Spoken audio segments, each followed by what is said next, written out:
उत्तर प्रदेश के मथुरा से एक ऐसी वारदात सामने आई जो सिर्फ एक अपराध नहीं बल्कि एक डरावनी पहेली बन गई। यहां एक घर के अंदर पूरे परिवार की जिंदगी एक साथ खामोश हो गई। सुबह जब गांव जागा तो एक ही घर से एक दो नहीं 5 मौतों की खामोशी चीख बनकर बाहर आई। पूरी खबर इस रिपोर्ट के जरिए।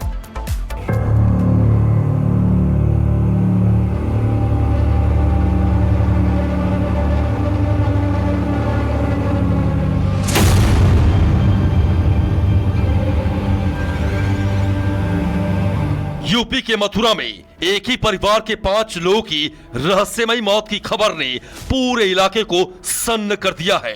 खप्परपुर के इस घर के एक ही कमरे में पति पत्नी और 3 मासूम बच्चों की लाश मिलने से सनसनी फैल गई। पुलिस की शुरुआती जांच में 2 थ्योरी सामने आई है।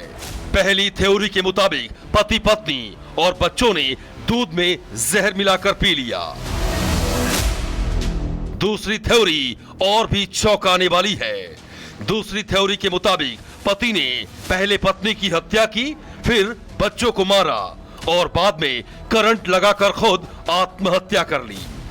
अब सवाल ये नहीं कि मौत हुई है, सवाल ये कि मौत हुई है तो आखिर कैसे और क्यों। ये तस्वीरें मथुरा के महावन थाना क्षेत्र की है। यही वो घर है जहां एक साथ 5 शव मिले हैं। घर का दरवाजा अंदर से बंद था। घर में ना कोई हलचल थी ना कोई आवाज। कुछ अनहोनी का शक हुआ तो भाई ने दीवार फांदी। इसके बाद घर का दरवाजा तोड़ा गया और जब परिजन घर के भीतर दाखिल हुए तो अंदर का मंजर देखकर सभी के पैरों तले जमीन खिसक गई। कमरे में पति पत्नी और 3 मासूम बच्चों की लाशें थीं।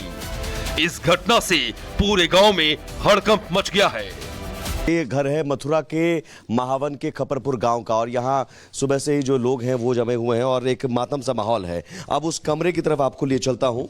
वो कमरा जहाँ पर ये 5 लोगों के शव मिले और एक साथ बहुत 10 बाई 15 का ये कमरा होगा। देखिए उस दीवार पर, ये जो दीवार पर लिखा हुआ है कुछ अक्षर आपको अभी भी पढ़ सकते हैं जो पुलिस भी कह रही है। इसमें साफ तौर पर लिखा है कि मैं मनीष और सीमा अपनी मर्जी से मरे हैं और पुलिस किसी को इसमें परेशान न करें। शुरुआत में लगा कि ये सामूहिक आत्महत्या है, लेकिन जैसे जैसे जांच आगे बढ़ी कहानी ने खौफनाक मोड़ ले लिया। बताया जा रहा है कि मनीष 3 साल से तंत्र मंत्र और साधना के चक्कर में था। कभी रातों को जागकर पूजा पाठ करता था तो कभी तांत्रिकों के पास आना जाना था। मनीष अक्सर कहता था कि सब कुछ ठीक हो जाएगा, कोई अदृश्य शक्ति रास्ता दिखा रही है। अब सवाल ये कि क्या इसी अंधविश्वास ने एक पूरे परिवार को मौत की ओर धकेल दिया। पुलिस को मनीष के मोबाइल फोन से एक वीडियो भी मिला है जिसमें वो कहता है कि वो खुद आत्महत्या कर रहा है और किसी को परेशान न किया जाए। दीवार पर लिखा गया मैसेज, कॉपी में लिखा गया नोट, हर जगह एक ही बात लिखी गई है कि हम अपनी मर्जी से आत्महत्या कर रहे हैं। लेकिन पुलिस मानती है कि सिर्फ इन शब्दों से पूरी सच्चाई तय नहीं की जा सकती है। पुलिस का कहना है कि मामले की हर एंगल से जांच की जा रही है। पोस्टमार्टम रिपोर्ट सामने आने के बाद ही किसी नतीजे पर पहुंचा जाएगा। ये एक प्राइमा फेसी सामूहिक आत्महत्या का केस निकल के आ रहा है। इच्छा से मृत्यु करना ऐसी बात दीवार पर भी लिखी गई है और उनकी डायरी भी कब्जे में ली गई है जिसमें उन्होंने किसी को दोषी नहीं पाया ऐसा लिखा है अपने स्वलेख में। पुलिस समस्त साक्ष्यों को यहाँ पर एकत्रित कर रही है और उन सभी साक्ष्यों को देखते हुए और जो मोबाइल में मनीष का खुद का वीडियो मिला है उन सभी को देखते हुए आगे की विवेचनात्मक कार्रवाई करेगी। हालांकि पुलिस ने इस मामले में तंत्र मंत्र के एंगल से भी जांच शुरू कर दी है। मनीष अक्सर जिस मंदिर में पूजा करने जाता था उसके पुजारी को हिरासत में लिया गया है। वहीं मंदिर के मुख्य पुजारी ने साफ कर दिया है कि मनीष को तंत्र मंत्र का कोई ज्ञान नहीं था और ये अफवाह पूरी तरह से गलत है। जो पड़ोस में इनके अपने भाई रहते हैं उनके द्वारा सुबह जब बच्चे नहीं उठे तो आकर के चेक किया गया, फिर जो मेन गेट है उसको फांद करके घर में अंदर घुसे और कमरे का दरवाजा तोड़ करके अंदर देखा तो वो सभी मृत पाए गए। फील्ड यूनिट द्वारा सभी साक्ष्य एकत्रित किए गए हैं। जांच के क्रम में जो भी आता है उसके आधार पर अग्रिम विधिक कार्रवाई सुनिश्चित की जाएगी। वहीं इस सामूहिक आत्महत्या की घटना ने पूरे इलाके को स्तब्ध कर दिया है। गांव के लोग अभी भी इस बात पर यकीन नहीं कर पा रहे हैं कि खुशहाल दिखने वाला परिवार इतनी बड़ी त्रासदी को कैसे अंजाम दे सकता है। रिश्तेदारों का रो रो कर बुरा हाल है और गांव में सन्नाटा पसरा हुआ है। बढ़िया परिवार हो और कोई लड़ाई भैया भैया में आज तक लड़ाई नहीं हुई, न पत्नी में कोई लड़ाई हुई, खूब बढ़िया रह रहे। ये झगड़ालू नहीं था, पूरा परिवार कोई झगड़ालू नहीं है। थाने में आज तक कोई रिपोर्ट नहीं है, पूरे परिवार में किसी की कोई रिपोर्ट नहीं है थाने में।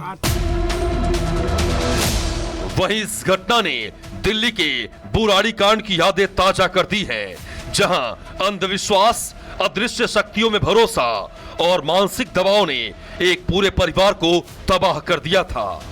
अब सवाल ये है कि क्या मथुरा की ये घटना उसी डरावनी कड़ी का हिस्सा है? कोई बड़ी साजिश उसके दिमाग में क्या आया? भैया खूब अच्छी तरह रही तो बच्चे छोटे छोटे बच्चा आए, खूब बच्चन खूब खवा तो पहराव तो खूब भतीजे तो बोल तो भैया खूब अपनी तो बॉडी बना पड़े देखे। और पतवानी झगड़ा तो आपसे मर सकते हैं, पर बच्चों को क्या मारेंगे? बच्चों क्या दोष है इसमें? बहरहाल मथुरा का ये घर अब खाली है, लेकिन इसके भीतर छिपा डर अभी भी जिंदा है। 5 जिंदगियां एक साथ खत्म हो गईं और पीछे छोड़ गई कई ऐसे सवाल जो परेशान करने वाली है। फिलहाल जांच जारी है, सच भी सामने आएगा, लेकिन मथुरा की ये कहानी अब खामोशी नहीं, खौफ बन चुकी है। Bureau report, Republic Bharat. Uttar Pradesh के मथुरा से एक ऐसी वारदात सामने आई जो सिर्फ एक अपराध नहीं बल्कि एक डरावनी पहेली बन गई। यहां एक घर के अंदर पूरे परिवार की जिंदगी एक साथ खामोश हो गई। सुबह जब गांव जागा तो एक ही घर से 1-2 नहीं 5 मौतों की खामोशी चीख बनकर बाहर आई। पूरी खबर इस रिपोर्ट के जरिए।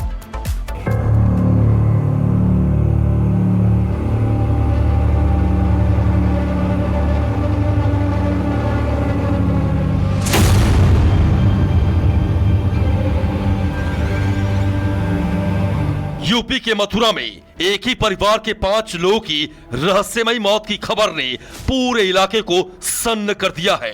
खप्परपुर के इस घर के एक ही कमरे में पति पत्नी और 3 मासूम बच्चों की लाश मिलने से सनसनी फैल गई। पुलिस की शुरुआती जांच में 2 थ्योरी सामने आई है। पहली थ्योरी के मुताबिक पति पत्नी और बच्चों ने दूध में जहर मिलाकर पी लिया। दूसरी थ्योरी और भी चौंकाने वाली है।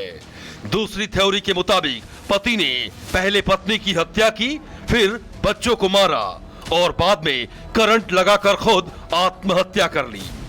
अब सवाल ये नहीं कि मौत हुई है, सवाल ये कि मौत हुई है तो आखिर कैसे और क्यों। ये तस्वीरें मथुरा के महावन थाना क्षेत्र की है। यही वो घर है जहां एक साथ